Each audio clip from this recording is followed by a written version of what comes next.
Welcome everyone. Today we're going to do some fashion companies delay until margin pressure forces the issue. So we're going to talk about some of the important issues where the margins are pressing on us, and we're trying to figure it out where the profit leaks are hiding within the fashion manufacturing brand or fashion retail brand.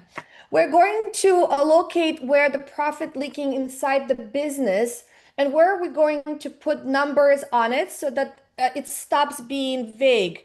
And it starts to being really becoming a feeling, but helping us to really identify where to look under the hood so that we can find measurable and fixable sets that are driving our profitability up and up and up. Because you are really, a lot of you guys are founders and owners, or potentially a senior leader carrying a weight of your inventory payroll and cash flows, you already know the reality. You can be up in revenue and still feel like the business is getting harder to run. You can be launching more product and still watch profit tighten. You can fix gross margins on paper and still see the net profit and cash get worse. That doesn't happen because your team is lazy.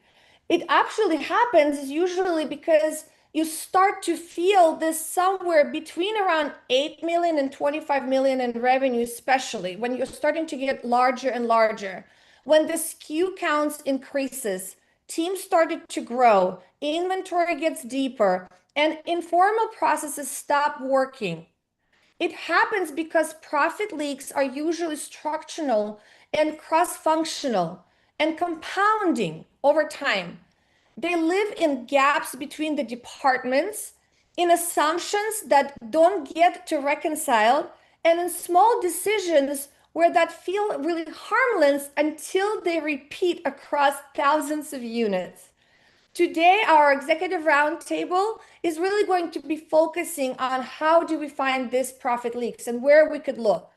We're going to focus on four of the most common and the most expensive leak zones. I see in fashion and retail and along of our clients as well.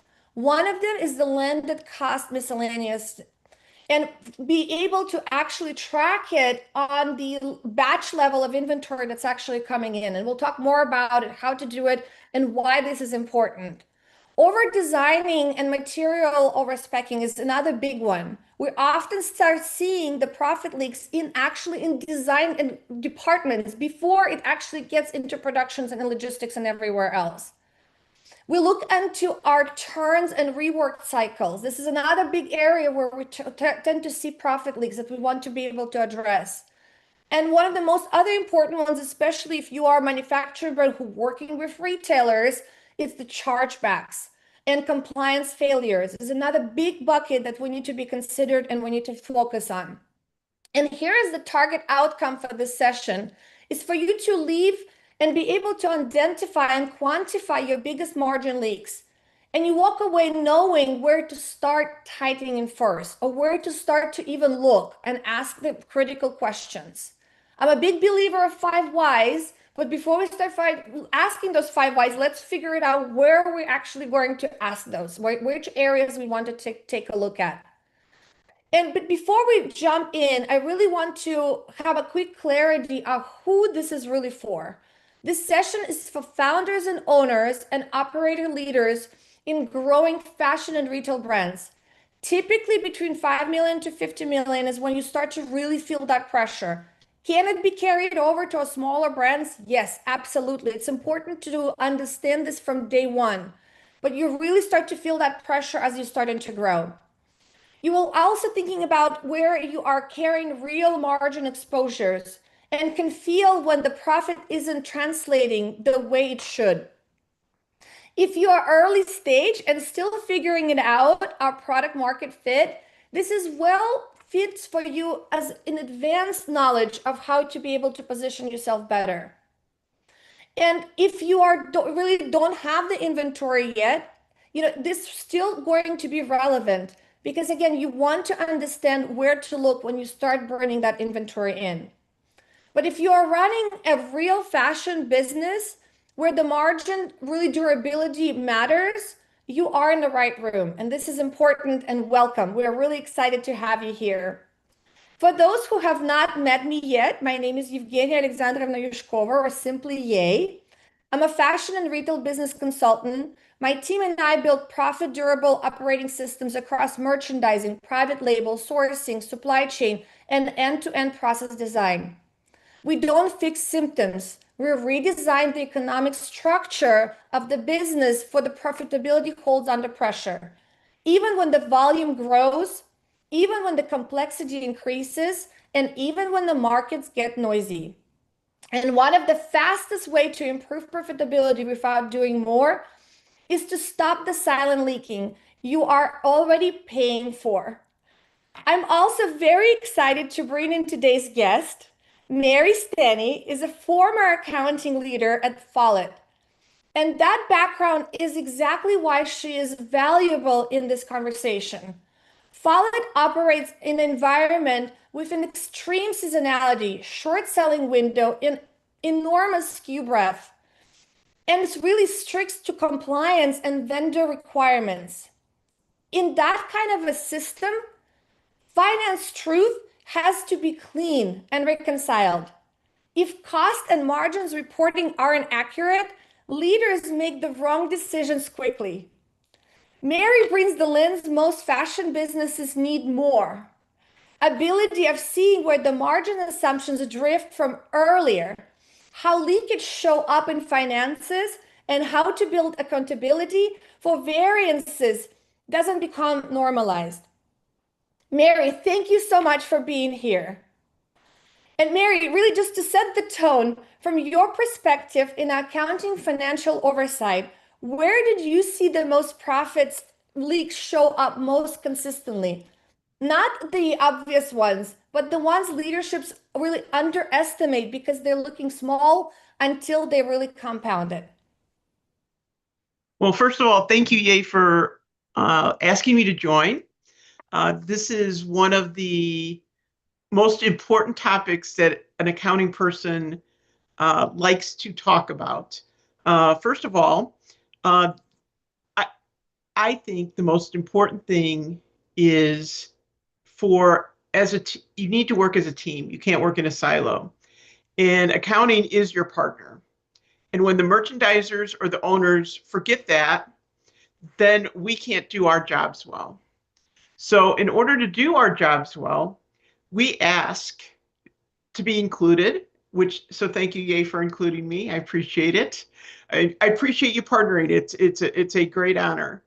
So, but getting down to the nitty gritty, from my perspective and the perspective of an accounting area, one of the most important things you always have to look at is your cost.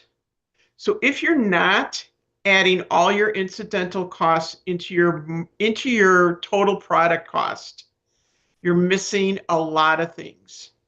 So, for example, and I think I'm hoping that these are things you're going to hit on in the next topic, but it's everything from, how much does it cost for the freight? How much does it cost for the tariff? How much does it cost for the actual storing of the equipment, et cetera, et cetera, et cetera. People they forget that even though they're not in margin, they're part of costs. And they end up really affecting your bottom line. So I think it's really important that they look at the complete cost of a product. Other things that I think I want to make sure that we hit on is, when you're talking to your vendors, you have your favorite vendors, right? You look at them and you say, hey, you know what? I've worked with this guy for the last 10 years or 5 years, and I know him, and he's giving me the best deal. Do you really know he's giving you the best deal? How many times will I, as an accounting, as a third person, will say, you need to get perspective. You need to negotiate. You need to look at, is this the best vendor for you at this point in time? Because if you don't, you're going to leave costs on the table. He's going to cost you money, and you're not even going to realize it because he's your good old boy. He's your good friend. He's your favorite person to deal with.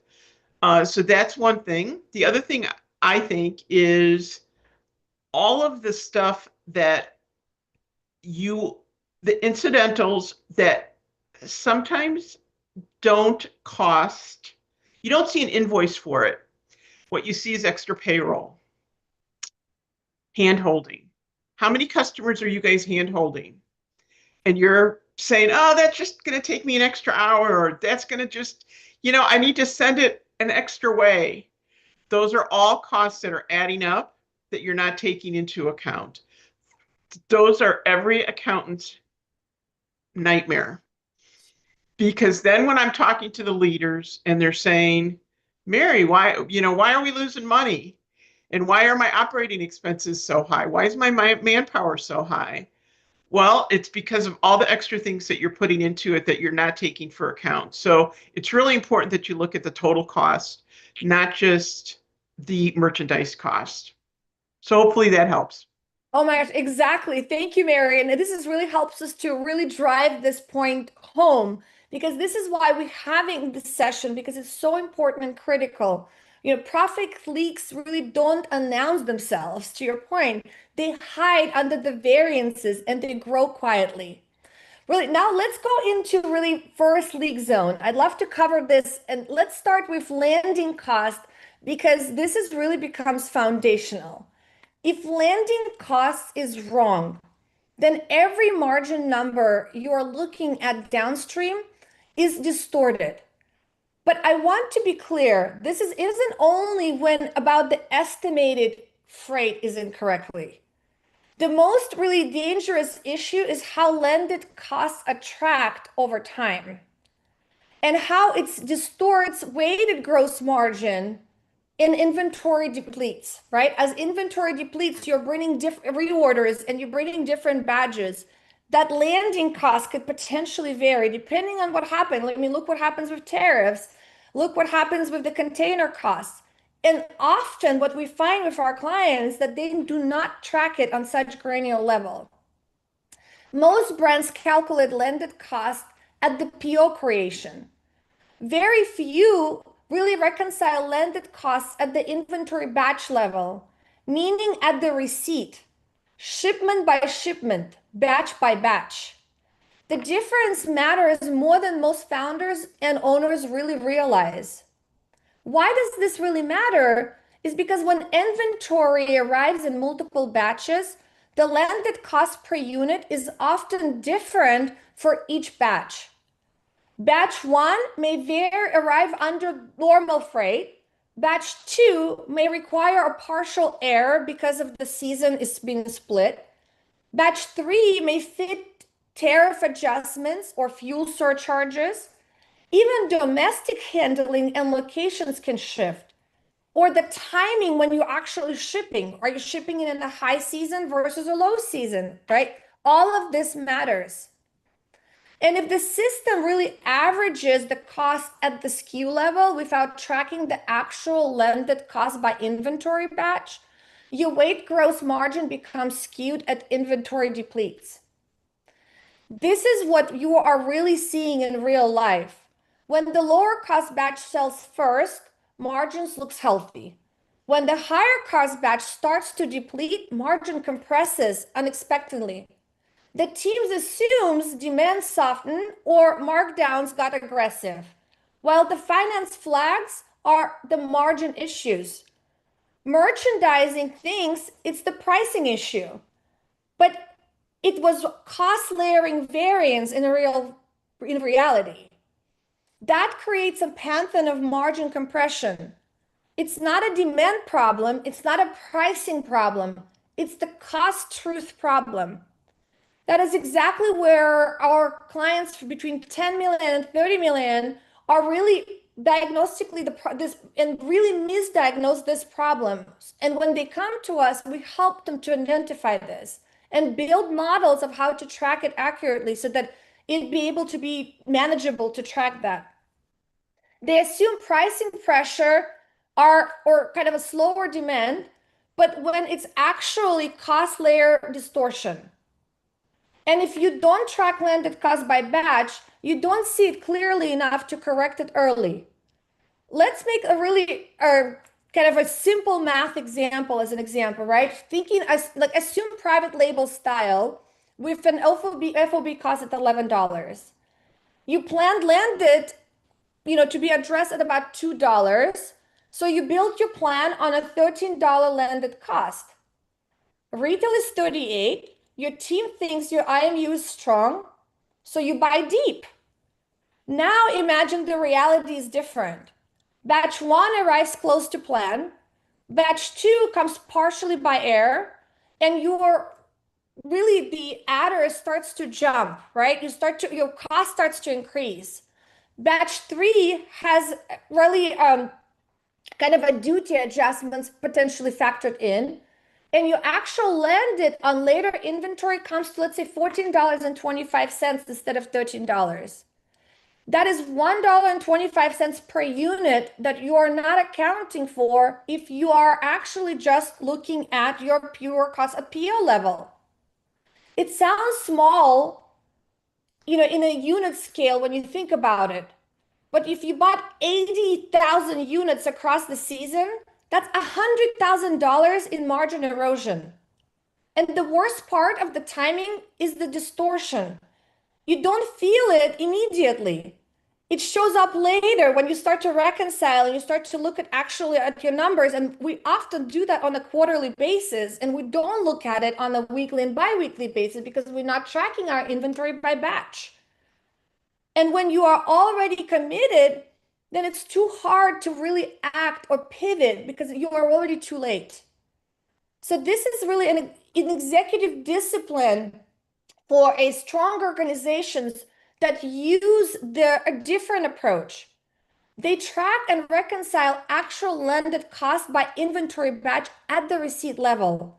And they review weighted margin shifts monthly, not quarterly.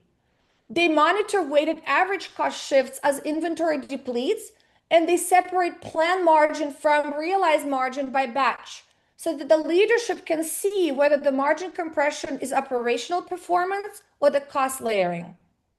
Mary, from your accounting and financial oversight perspective, how important is receipt level land cost accuracy in protecting margin visibility, especially when the inventory turns slow across season, and where you have to seen organizations to really underestimate the impact of the cost layering? Great question. Great. From my perspective, it's the foundation. It's the basis for accurately giving our leadership the actual gross margin. If you don't put everything in to the cost, if you don't keep track of it at an individual level, we will not be reporting properly to our leaders. They have to make decisions. You're the ones who are going to have to make decisions. Do I need to take markdowns? It's going to be too late. I mean, you're already going to be, 6 months into it, and you don't have the right gross margin. How could you make the right decisions for what you want to do with your company? And then you start to lose money, and you're backtracking now. Now you're on your heels as opposed to looking forward. So it's critical that you add all your costs by individual SKU. I can't, with the volatile market that we have right now with freight and with tariffs, how could you not do that? I mean, they're changing every few months. I think Karina, or I remember somebody said that they're buying from China. How quickly are the tariffs changing? How quickly is how much you're having to pay for freight changing? So the stuff you have actually in-house is, you got it at one price, one cost, but then you're going to bring it in, maybe the same merchandise. Maybe it's the stuff that, and probably is. It's probably the stuff that's going to sell quickly because it's turning over very well. But guess what? All of a sudden, you're selling it at the same price because you haven't adjusted quick enough for the incremental costs that you're taking. So it's from an accounting perspective, it's what we call, merchandisers are dreamers, right? They just want to get that stuff in there, and the accountants look at things black and white. We're reality, and And as a leader, if you're wearing a lot of different hats, if you're not just the merchandiser, but you're the founder, you're the person putting all the money into it, guess what? You need to wear all those hats. So you can't just look at it that way. I know it seems overwhelming, but what we're telling you is just basic things that you could actually change, and you could change with the right type of processes. Mary, that is so true. And thank you so much for bringing it up. And Karina, I actually wanted to ask you the similar question. I mean, you do work with, several clients as well. How do you usually solve for tracking that do you guys track on a SKU level, or do you guys track on the inventory batch level? How do you guys usually approach that? The most recent company that I worked with, it was on a batch level. We were basically reconciling every single shipment that came in, based on the price that we were given for that, because we were doing a lot of replenishment. So, or SKU ads. So these customers are coming back to us and wanting the same product at the same cost, but nothing's the same. So it's been very difficult, trying to get them on board with, well, we've upped our retail by $10 now, so therefore your wholesale is also going to fluctuate with that. And then also on the back end, working with our vendors, trying to get discounts, promising them a certain amount of units if they can lower the cost by a certain percentage, so we can try and keep some kind of stability in those landed costs and FOBs that we quoted from a year ago. So it's very tricky, but it is being reconciled, on a batch basis. As things come in, we're having to adjust those costs, and not being able to keep things flat, even though it's the same exact style, same exact, sometimes the same exact colors, same vendors, like everything else is the same except for those freight costs and those tariffs. So, it's kind of like a game, And like you and said, not a fun game with it's not no a fun game. prizes.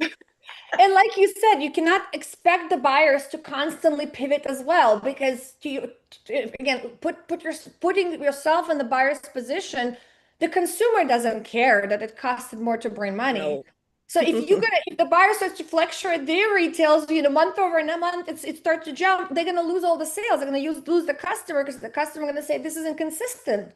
They're Yes. gonna feel tricked. So to your point, becomes a delicate dance in the back end between the buyer decision versus the supplier, and figuring out at what point do we increase, at what point we do not increase. But when we do not increase, what do we do? How do we compensate that? And Corinne, just out of curiosity, like on average, of course, what would be the jumps that you have seen, the difference in terms of percentages, even sometimes? I mean, I don't know if I can break it down by percentage necessarily, because we're focused more on dollar, but Mm-hmm. it's definitely anywhere from $1 to $3 difference. It's a lot. We're not talking about 25 cents here. So it's been pretty, impactful in terms of, trying to not have to take hits on things. Of course, in an ideal world, your margins are very healthy, and they're up there enough so that if we have to come down a little bit, it's not completely killing a profit. But as we all know, in this fickle industry, having your margins be super healthy Mm-hmm. across the board is not a thing. It's just not realistic. For sure. You count on those higher margins to balance out the stuff that we want to have in the line that maybe we're a little more challenged, but we count on those higher margins to kind of give our weighted margins, a little bit of a boost. But it's eating into those healthy weighted margins that we used to have. It's Absolutely. it's incredible how fast they add up too, right? It's Yes. and that's what they don't realize. I mean, it's the cumulative as opposed to the individual. You could get by with one or two, but when it starts to really erode at multiple SKUs, it adds up very fast. It does. I've actually been trying, I was trying to encourage the teams to just anything that was cost challenged from the beginning, let's just get it out of the line. It's not worth the risk at this point. It's I know that you try to tell them I love it. I want it to be in the line. It's just not going to be worth it in the long run. We all kind of just want to play it safe right now. And it's hard to get the creative teams to jump on board with that. Jump on board. And we'll talk about more into our conversation about complexities, because those are also the ones that are actually eating up some of those profits, right? Where we're not even really seeing it. And Julie, I just want to also make sure that you are kind of in line with what we're having a conversation with. I mean, now that you've brought in your first batch and you're kind of already selling through and thinking about potential reorder, I mean, have you also seen the difference of the shifts of potentially your reorders are coming at different landed costs than what you initially anticipated? And what are you planning to do there? So I've been tracking down to the SKU, like you said. So I've been trying to, I mean, it's tough because Shopify data tracking is not great. Especially trying to get a handle on which items get returned and which ones just get exchanged for size, and trying to track that total cost, for landed costs like shipping, return, exchange, etc. So that to me has been a struggle. I've not been able to automate that reporting perfectly. So if you guys have suggestions for that, that would be amazing, especially anticipation. I've placed the other order, and you're right, I've got a refills on a lot of the SKUs, but I'm also doing tweaks to some of them. So it'll be a very similar design, but I'm going to have to launch it under a different name because I did want to track it. So say if I made the sleeve shorter and the body of the shirt like a little bit wider, like more of a relaxed fit.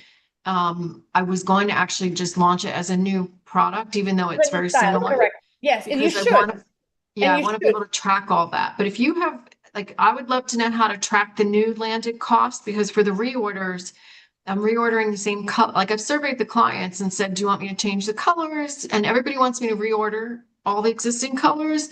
And then they want 2 or 3 new ones. So that's what I will be doing. And so how do I track that? Is it, because I use QuickBooks and Shopify, but I don't have any other tools right now for the accounting. Mary, do you want to address that? Well, I will tell you, I will adjust, and I'm not, I don't want to say anything poor about QuickBooks, obviously, because I that's not my expertise, but I will tell you in my personal experience, so that's the only way I could tell you. In my personal experience, QuickBooks is not the tool to use, and I'm sure that's where you've come across, right? It's not the tool to track individual costs for a product. It is. I can't even reconcile the invoices, right? Yeah, you can't even. I'm struggling with actually even reconciling the Shopify invoices to the actual. Yes. It's a little bit confusing. So I think what I'm going to recommend is you take this offline, and don't you have a calendar? We will send a link later on that we could be able to kind of talk you through offline of all the different options. Obviously, this is where the ERP PLM systems are really become handy, and WMS for the inventory managements really become handy. But of course, as a starting up brand who are still kind of very at the beginning of revenue, it would be ambitious, and we would not recommend to go and jump into those expensive softwares. So a lot of the times we create models in Excel that are allowing you to kind of track it. At the same time, kind of layering in with the data that you are inputting and outputting into Shopify. Shopify has also some plugins that you could play with to kind of help you to keep track of it. But often we have to actually track that and do that analysis off the Shopify grid. Okay. Well, Absolutely. At least now you made me feel better. I thought it was me. Nope. No, it's not you. It's not you. It's how it works. It's the industry. There's an opportunity. There's opportunity out there. Let me tell you, there's opportunity to make it better. Absolutely. But let's dive into, because I want to make sure we have enough time to cover our other 3 important pitfalls. And over designing is one of the really big shifts that are culturally hard to confront because they are often really hide behind the language of quality and brand identity and having a diverse assortment every season and having the newness. It's very difficult, especially as operators try to work with the creative teams and trying to bridge that gap. It's a challenge. It's a known challenge. But there is really some of the realities we have to face. And whether you're sitting in a creative and merchandising team right now and designing team and thinking, well, no, this is not for me and this is not relatable, it really is. Because the over design rarely starts in product development. It usually starts at the beginning of a planning phase. This is where the brand starts to rush. The first go into trend research, then they go into mood boards and get kind of everything built out. And then the team gets excited. And then the merchants push the newness. And instead of building against a strategic design plan, brands jumps to straight into sketching, development, buying, sourcing, getting samples, bringing in, prototyping, and only then they start to make a decision of where they act, how many SKUs they actually need, how many SKUs per product class, per down to the product, category and product class, by down to the how many colors they want to do, sizes. They start to decide that at the very end, which we call during the style out moments. And this is where where Mary mentioned at the beginning of the call, it's the profit leak on the operational level and resource allocation level that you don't see. There's no invoice to it, but it's the hours that your team is spending. And every hour, it's costing you money, to costing your organization money. That's where really that plan or missing that plan is really becomes a big profit leak. And what's really important is figuring out how do we solve for that early so that in a operator's language, the process is optimized so that you don't have a lot of those wastes, right? Where the waste, whether oversampling, over prototyping, over designing, or whatever else. So one of the things to think about is, when you don't have placeholders that you're designing into, or when you do not have a clear risk allocations, or you don't have a really guardrails that separate core programs from high risk test styles, so that design becomes really reactive to trends instead of really an anchor in a strategic assortment structure. A strategic design plan should include carryovers, core programs, fabrication programs. That's another huge key, so that you don't have too many fabrics that you're playing into, class and category placeholders, and define risk allocation for each of the seasons. It should tell the team before they start sketching how much of the line it meant to be really proven product and how much it is controlled expansion and how much of it is the risk innovation. It is where the ratio we talk about all the time. You hear me, if you've followed my series, you've heard me to say this all the time, that high performing brands, they don't design 100% of new collection every season. They don't even design 80% of the new collection every season. They work against controlled ratios. Like first, it's the 80-20 rule, right? Understanding what is the 20% of your assortment drives 80% of your revenue. That's your core. That's your reorderable styles. This is what you're expanding in what I call it risk-free expansions, where the 80% really is your core of the business and 20% is a controlled newness. Or you think about the 70-30 models, where the 70% is proven and 30% is risk and trend. Or the 60-40% models, again, each business is different. It's each depending on where you are in terms of the good, better, and scale, or whether you're working on core, whether you are really extremely high fashion turn type of a business. I mean, the scales are different. But the more fashion forward brands, right, they potentially might work on a 60-40 split, which means 60% should still be carryovers, right? Where your 40% are then divided into newness. But even that 40% doesn't mean that all new innovative styles. That means probably a half of it, if not 2/3 of it, are going to be a example of some sort of a radiation of what already works, with maybe some new details, or maybe with some new buttons or trims, or maybe some different fabric texture and print. I mean, this is exactly what Julie just mentioned that she's trying to do. So once she understands what her customer knows for, that's what she's expanding. I call it risk-free expansion, while you reserve a smaller percentage to those innovations. But now your team already has a strategic plan when they go source, or when they go start to prototype or design. They don't design 50 new styles. They design specifically, there's placeholder for 6. Okay, they will design 8, maybe 9, so that you have at least some choice. But they're not going to say 50. You're going to reduce that time that has been spent. And without that architecture, what happens is really it becomes an expensive way of design and development that you don't really see until end of the quarter or end of the year, when you start to reconcile and your teams are screaming that they need more people because they are not able to keep up. Well, often you have to look at, well, what are they actually spending their time on? Because a lot of the time it's a really wasted time. And really the design teams reinvent styles each season. The ones who really, instead of focusing on capitalizing on their prior season R&D, because R&D is expensive, right? Any type of prototyping is expensive.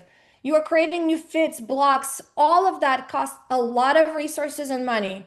Factories that are kind of lean structure, instead of improving the efficiency, sampling cost increases, fit risk multiplies, MOQ exposure grows, and even if each decision feels fine, the cumulative effect of margin leakage baked directly into the line.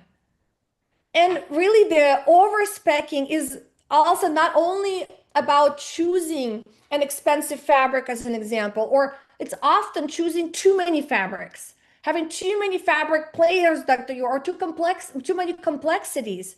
So simplifying that helps you to optimize, which then results in saving costs. If you have better fabric programs, you can get better costs because you're going deep and in volume versus being spread too thin across everything else.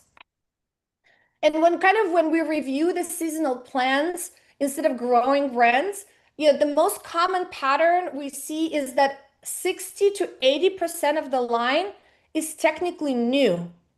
So even when the 20% really needed to be actually new. So this is one of the biggest reframes that we do when we work with our clients. And this is one of the probably first things that we look at is how big is their assortment, and how much of actually designing happens in every season or by season level. Corinne, I know that this is very close to home because you and I had a little conversation before we started. So tell me a little bit about your hurdles, coming from the operator side and seeing this, and working with the creative side and kind of trying to find that happy middle. So let me preface this to say that most of my experience is in the accessories business, not even in like ready to wear, like it's accessories. So I think the biggest challenge is getting everybody aligned on what your assortment is, how many of each silhouette, and basically just sticking to those numbers. Because as you know, sampling is such a silent killer of a bottom line in operations costs, especially if you're not a large organization that can rely on 3D and have a team that can say, you know what, let's look at this in a 3D image before we go and spend the money sampling it. But there's also the other side to that is when you're working with creatives and even with sales and buyers, everybody needs to hands-on. They want to touch it. They need to see the product. And and because I also have a sample management background, and a company that used to make 24,000 samples a year in just accessories, like you just think about the amount of money spent on those samples that never go anywhere. And it's just, all because somebody wants to touch something. And I think that there's so much to explore in the world of merchants and sales teams in regards to, okay, you're going to get one physical sample in a specific color, and then we'll swatch everything else. We'll CAD everything else. And this is what, like, you have to learn to be creative and like see the forest through the trees, because at the end of the day, if you're a creative and you're a buyer and you can't envision this product you're seeing that's in blue, if you can't envision it in pink while looking at a CAD, maybe you're in the wrong business. Like, it's really, it doesn't, there's, and maybe that's just the logical part of my brain saying, I can see it. Why can't they see it? So I think that there just needs to be more education, maybe, and just mind shift in thought process within the industry before we can truly get there and embrace these alternatives that could literally save companies millions of dollars. And I think that there's just, you always have the old school people within the industry, within the brands, that hold on to the ways of the past. And, in my last role, it was, let's bring in this one customer who's our biggest customer and get their feedback on the line.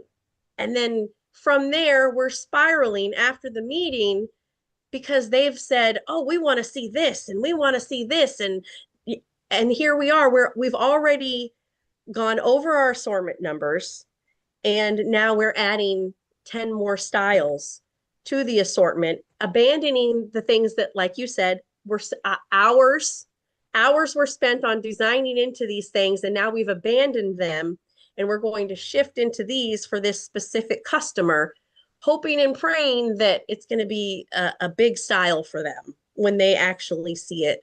So yes, the fashion industry is all about the dreamers and the visionaries and all these things, but there's also this realistic part that everybody needs to start embracing, so that at our bottom lines don't have to suffer for the sake of creative visions. And as much as you want to make your designers happy and give them what they want, you're, in the meantime, your developers, your sourcing teams, if you have these types of people at your I can't even think of the word because I if you have these people on your teams who spend all this time presenting you with these options, there has to be a lot of hand holding, and just everybody stick together and stick to the numbers, and let's make it work. And I've never worked anywhere where it's happening. So, and I'm sure I'm not alone with that. I'm sure, Mary, you can speak to this. Yeah, you can speak to this for days. I think that there's just has to be a huge shift in thought process that goes into designing and concept from the beginning. And just, if somebody would just do it and stick to it and have the proof at the end to say, look how much money we saved, look at the difference we made, I think the light bulbs would start going off. I don't know, maybe that's just me. You're right. I mean, we've seen that shift among our clients when we kind of recreate those processes. And to your point, one of the biggest things is to get your creative teams involved in the planning phase. Because especially if you are larger organizations, you have planners who do the planning, and then they pass in the plan to the design team. And then, of course, then that's when the clash starts to happen, because the creativity says, well, no, but we need this and this and that.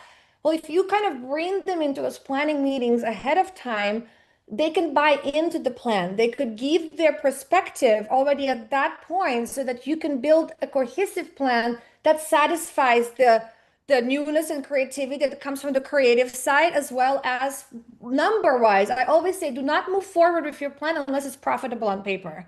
This is the key. So, and that's a key, whether you're a small business, whether you are a solo entrepreneur like Julie, or whether you are a $30 million corporation, it's the same thing. So it's the essence, and that's the balance. So Mary, and from the financial and margin oversight perspective, because I love to talk about that, I know. what happens financially when the brands really continuously introducing high percentages of new styles without leveraging the prior season development investment? And how does that show up in the cost structure and margin stability over time? Well, good question, Ye. It takes some. It will show up negatively everywhere. And our credibility becomes poor because how do you explain it? They're looking at the accounting folks and saying, what's going on? And I'm going, I don't have enough information. So I'm gonna summarize everything that you guys all said into just a couple sentences. Number one, what we said at the beginning, you can't work in silos, right? How many times have we heard this since we started this conversation? We said we need to work as a team. We need to get everybody involved. We need the planners involved. We need the merchandisers involved. We need the accounting folks involved. We need operators involved, the people actually that are going to sell it. And we need to make sure to remind everybody that it's not the creativity that hurts the profitability, but it's the leverage on gathering three things: the cost, all the data that you need to get all that information, and the operational know-how to make it happen. And I just gave you three different departments that have nothing to do with merchandising or creativity. So when people say it's the creativity that is losing margin, I beg to differ. So see, I'm an accounting person and I'm sticking up for those creatives and I'm saying, no, we need the creatives because it's the creatives who are going to make things look and be sellable. I know I'm making up words here. No, but you're absolutely right. They just have to do it in the structured format. Exactly. You have to make sure that you're gathering all the people together that can give you the cost, give you all the data that you need to make good decisions, and the operators to actually sell it. Absolutely. Thank you, Mary. This was really great. And so that brings me to the third point I want us to kind of unveil is the returns and rework, right? One of the most expensive leak categories, I would say, because they create double cost. And most brands really underestimate their true impact because they scattered across the departments, if you think about it. In direct to consumer, for example, returns are often normalized as part of the business, right? As part of doing business, it's normal. We all accept it. There's going to be some sort of a return rate, and an apparel will be higher, and accessories maybe a little bit lower. In some consumer goods, maybe very low. But there's always a return factor. So knowing your return rate and your target of a return rate, starting from forecasting all the way to actual implementation, is the key. But the true cost of return is far more than really our refunding revenue, if you think about it. You pay the outbound shipping, you don't recover, right? You pay reserve logistics, you pay receiving labor, inspections, steaming, rebagging if you're doing apparel, repackaging potentially, and often markdown kind of downgrades when the returns come back late. You pay damage write-offs, you lose full price selling window, and your demand signals get really distorted because the sales aren't really the truest final. On the wholesale side, the rework cycles create similar double hits if you think about it. Ticketing mistakes, labeling errors, packaging incompliance, measurement inconsistency, late changes, the routing problems. Those issue triggers labor, delays, and after chargebacks. So rework also cascades into a next leak category. I'm a Lean Six Sigma black belt, and I will always say that one of the biggest things we always try to guard away is reworks, right? We measure how much rework you actually have in your organization. And we try to make sure that we reduce that by optimizing your processes, by removing the complexities, because often we are enemies of our own selves, where we overcomplicate of how everything is structured and how everything is packaged and how everything kind of goes in. Then, and every complication is actually has its own risks of rework. So those are really important factors. Is when you, again, going back to that, looking at your end-to-end process and figuring it out, how do we redesign or design it so that it is efficient for minimizing or eliminating rework altogether, right? It's best to do it once and do it right, than do it multiple times over and over again. And here's really the winning companies, that the shift changes really happens how leaders see this. They stop looking at the gross margin alone and they start looking at the return adjusted gross margin. Very few brands under 25 million formally calculate return adjusted gross margin by category. And when they do, it often changes the entire assortment strategy.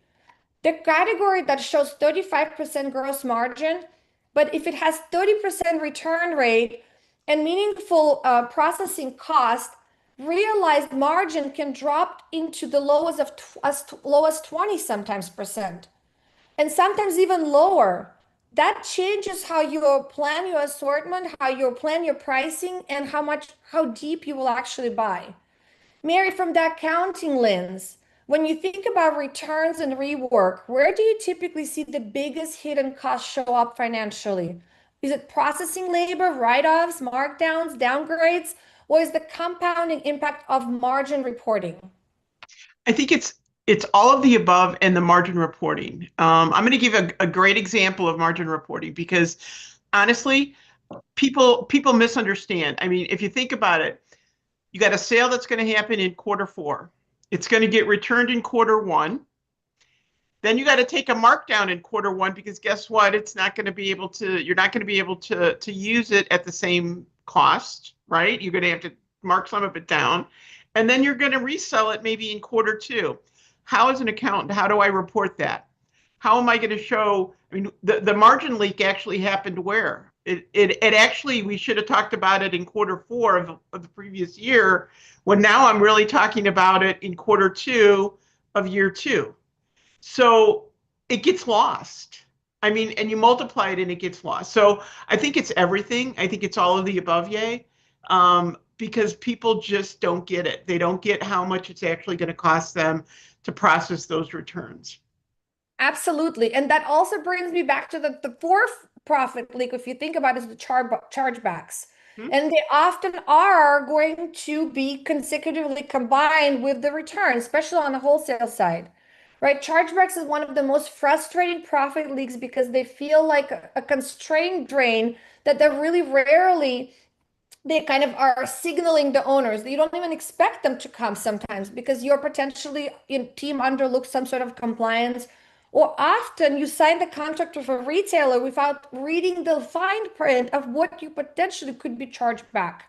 So especially for manufacturing brands, you start off from the negotiating contracts with your retailers to ensure that those fine print is defined in your comfort level and is aligned with how developed you are on the organizational side. If you're a smaller brand, you will not potentially have the huge teams of compliances that potentially might be required.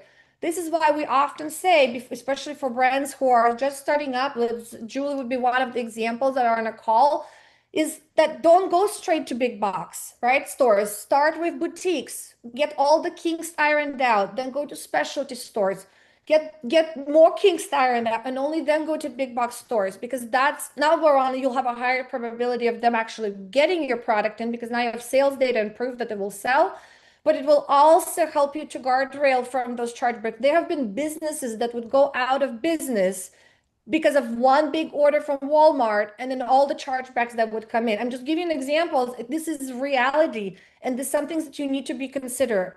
Rerouting violations, late deliveries, labeling errors, cartons spec mistakes, ticketing errors, EDI issues, packaging noncompliance. Each one of those sound minor until they really aggregate. across the season and realize you lost hundreds of thousands of dollars, sometimes millions, of avoiding deductions.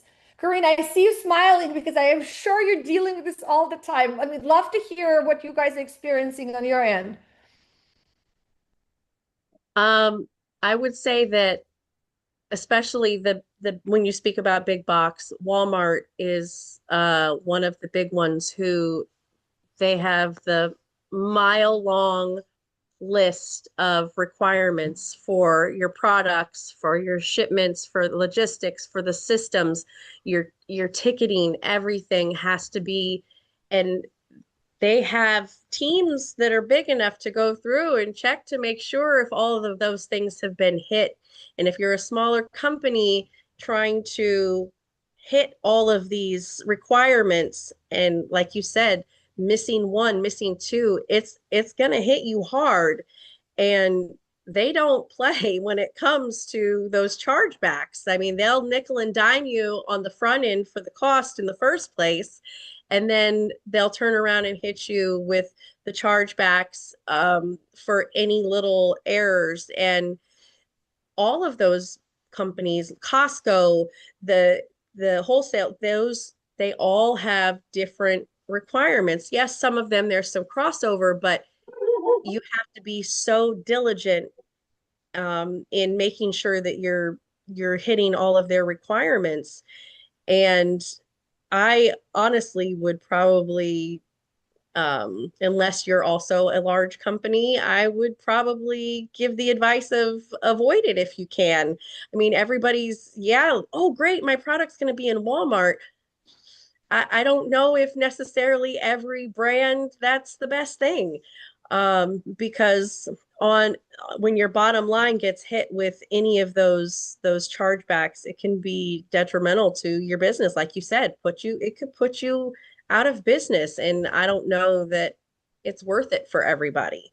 I know the first time I saw the list, and not only is Walmart's list of requirements gigantuan, there's not really a lot of help with it, and it can change, and you have to self-serve to go in and look to see that something hasn't changed. So when you shipped last fall, you think you're okay shipping to them again next fall, and you haven't gone in to check to see if anything has changed on that checklist, you've just really hurt yourself. So it's definitely there's so many things to consider when you're trying to decide what direction you want your business to go. And honestly, speaking from what I've seen, I don't know if small brands should necessarily be excited about going into big box stores. Just because the smaller stores are going to handhold you a little bit more, and they're going to possibly be a little more forgiving your first shipment in if you missed ticking one thing off the box. So there's a lot of things to consider. Absolutely, Corinne, thank you. And also thinking about that, it's really not always the really, most likely it's always lays in the governance, not the effort. It's not that your team is not trying, but like for our clients, one of the things that we always embed is assigning a single owner for compliance profitability. Not someone who checks the label, but a leader responsible for vendor training, pre-production checklist, packaging spec enforcement, routine guidelines, in making sure they adhere to them, post-season chargebacks, analysis, and vendor scorecard ties into cost recovery and future volume.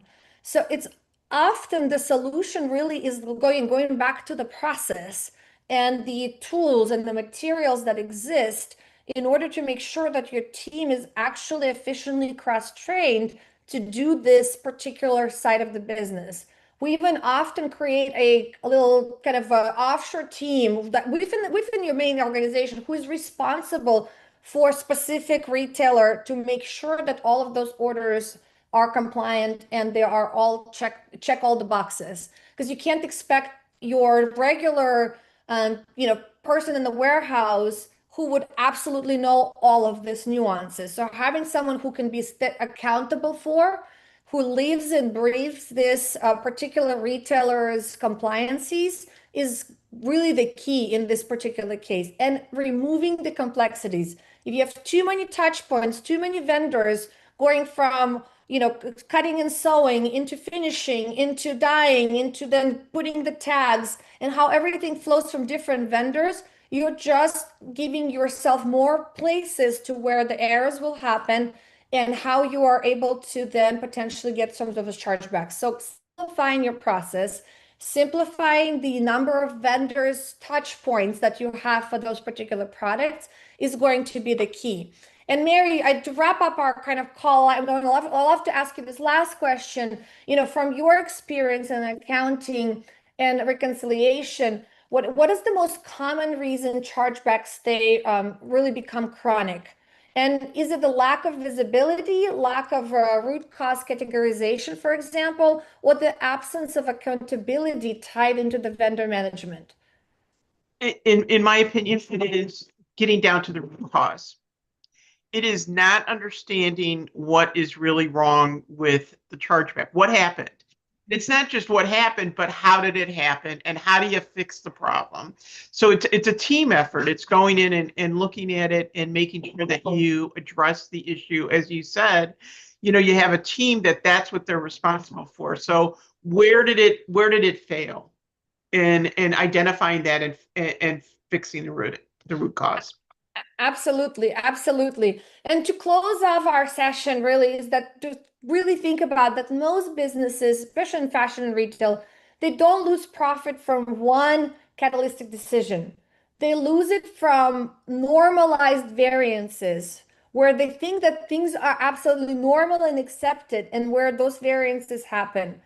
Reconcile landed costs, especially when it's really isn't tracked by inventory batch, it distorts your weighted margin. Unstructured design planning that drive overspecs and unnecessary reinventions season over season, right? So potentially again, controlling that and minimizing that, and making it into more of a controlled plan decision ahead of time before you actually start designing. Returns and rework treated as normal operation noise instead of margin erosion. And chargeback accepted as really unviable instead of really designing into through the governance, right? To having people who are truly accountable for it. None of this feels really dramatic when you think of it as an isolation, but you compound across the units, seasons, and years, they really materially changes the profitability of your business. So I always say there's two ways to become more profitable. You make more revenue, or you optimize what you already have and find the ways how you can actually tighten your operation so that you can be more profitable at the bottom line. Doing more sales is not always the answer. A lot of times as we grow our revenue, we actually become less profitable because of all those inefficiencies that are revealed themselves because you're building that on not optimized foundation. And awareness is powerful, but the structure is what really changes this result. If today's help really recognize where the leaks may exist in your business, the next step isn't just to watch more closely. The next step is really to build a structural discipline into how to plan, buy, design, track costs, and reconcile performances. This is the answer going back to taking a step back and looking at your end-to-end process, not just the silo of one department, but how everything interconnects and how everything is actually speaks to each other and how that information flows. And you really recognize even one of those patterns in your business today, you are already paying for it, most likely. So once you recognize it, the most important is to go down to the root cause and not just treat the symptom, but understand what really truly causes it, which usually it's much more foundational on the process level, and fixing that and optimizing that. And one of the things that we are going to have, as you guys know, we do have Profit live webinar every third Thursday of the month. We're actually going to have this one in March 19th. We're actually going to cover more in depth of how to solve for those as well. So if today our goal was to really talk about how to find those profit leaks, the next thing we're going to be talking in our live webinar is how to really run a structured profit leak audit inside your organization, and how to connect cost truths, design planning, and inventory disciplines, and how to separate structural margin erosions from temporary performance noise. If today's session was really about identifying it, the March 19th session of our live webinar is really going to be installing the system that is proven and how it helps to prevent them. One of the things, if you are, coming into our series of the roundtables, we are hosting roundtable every single month, first Tuesday of the month at 11:30 Pacific Standard Time. Our next one is going to focus on, again, going around the merchandising and the profit leaks, that we're going to look at how the fashion leaders reduce the risk and increase the speed from moving from push to pull supply chain. So next month, we're going to really dedicate on looking at transformation of your supply chain and potentially finding where those improvements can happen so that you could, again, be more profitable at the bottom line. So I look forward to see you guys. If you find this series helpful, please share it, comment. We do respond to every comment. Even if you're watching replay, we love to hear you. If you want to meet with us and kind of have a discovery call, it's absolutely free. We'll have the link in the chat as well so that you could be able to book it. I look forward to seeing everyone. I want to say thank you to everyone who was on the call. Corinne, Mary, Julia, and I had to drop off, but thank you so much for coming in as well. I look forward to guys seeing you next month on the first Tuesday of the month at 11:30. And I hope to see you all live in our webinar on March 19th. Thanks, Thank you, Ye. guys. Thanks, Yay.